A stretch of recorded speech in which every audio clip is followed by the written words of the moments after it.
CM ಎಚ್ಚರಿಕೆ ಬೆನ್ನಲ್ಲೇ ಕೆಲ ಅತೃಪ್ತ ಶಾಸಕರು ಫುಲ್ ಕೂಲ್ ಆಗಿದ್ದಾರೆ.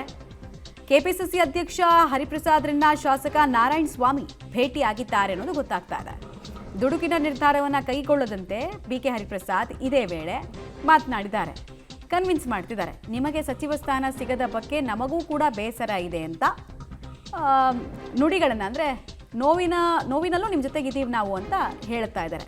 ಇನ್ನೂ 2 ದಿನಗಳಲ್ಲಿ ಸುರ್ಜೇವಾಲಾ ಅವ್ರನ್ನ ಭೇಟಿ ಆಗ್ತೀನಿ ಅಂತ ಬಂಗಾರಪೇಟೆ ಶಾಸಕ ನಾರಾಯಣ ಸ್ವಾಮಿಗೆ ಬಿಕೆ ಹರಿಪ್ರಸಾದ್ ಮಾತನಾಡಿ ಸ್ವಲ್ಪ ತಂಡ ಹೊಡೆಯೋ ರೀತಿಯಲ್ಲಿ ಮಾಡಿದ್ದಾರೆ.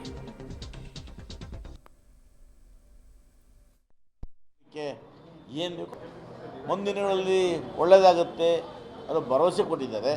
ಅದನ್ನು ನಾವು ಕೂಡ ಕೆಲವು ವಿಚಾರಗಳು ಮಾತಾಡಿದ್ದೀವಿ. ಇದು ನಮಗೆ ಸಮಯ ಇದೆ, ನಾವು ಯಾವುದಕ್ಕೂ ದುಡುಕೋದಿಲ್ಲ, ಕಾದು ನೋಡ್ತೀವಿ. ನಮ್ಮ ಮುಂದಿನ ಕಾರ್ಯರೂಪದಲ್ಲಿ ಮಾಡ್ತೇವೆ. ಸದ್ಯಕ್ಕೆ ನಾನು ಅಧ್ಯಕ್ಷರು ಕರೆದಾಗ ಗೌರವ ಬಂದು ಅಧ್ಯಕ್ಷರಿಗೆ ಏನು ಹೇಳಬೇಕು ಎಲ್ಲವನ್ನು ಹೇಳಿದ್ದೇನೆ.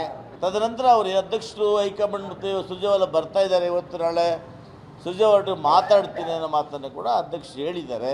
ಕಾರ್ಯಗತವಾಗಿ ನಮ್ಮ ಸ್ಥಾನ ನಾವು ರಾಜಕೀಯದಲ್ಲಿ ಭದ್ರ ಆಗಲಿಕ್ಕೆ, ಸಸ್ಟೈನ್ ಆಗಲಿಕ್ಕೆ ಏನು ಬೇಕೋ ಅವೆಲ್ಲವನ್ನು ಕೂಡ ನಾವು ಸಮಾನ ಮನಸ್ಕರು ಒಗ್ಗೂಡಿ ಆ ತೀರ್ಮಾನವನ್ನು ತಗೊಳ್ತೇವೆ.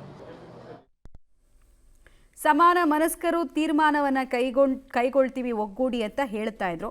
ಲಾಂಗ್ ಟರ್ಮ್ ಪ್ಲಾನನ್ನು ಡ್ರಾಪ್ ಮಾಡ್ದಂಗೆ ಕಾಣಿಸ್ತಾ ಇದೆ ಇವರು ಮಾತಾಡ್ತಾ ಇದ್ದಂತಹ ರೀತಿ. ನಿನ್ನೆ ನಮ್ಮ ಜೊತೆಗೂ ಕೂಡ ಮಾತನಾಡಿದಾಗ ಹೇಳಿದ್ರು ಅವರು ತುಂಬ ಅನ್ಯಾಯ ಆಗಿದೆ, ಇದನ್ನು ಇನ್ನು ನಾವು ಸಹಿಸಲ್ಲ ಅಂತಿದ್ರು. ಬಟ್ ಹಲವು ಸುತ್ತಿನ ಮಾತುಕತೆಯ ಬಳಿಕ ತಣ್ಣಗಾಗ್ತಾ ಇದೆ ಎಲ್ಲವೂ ಕೂಡ.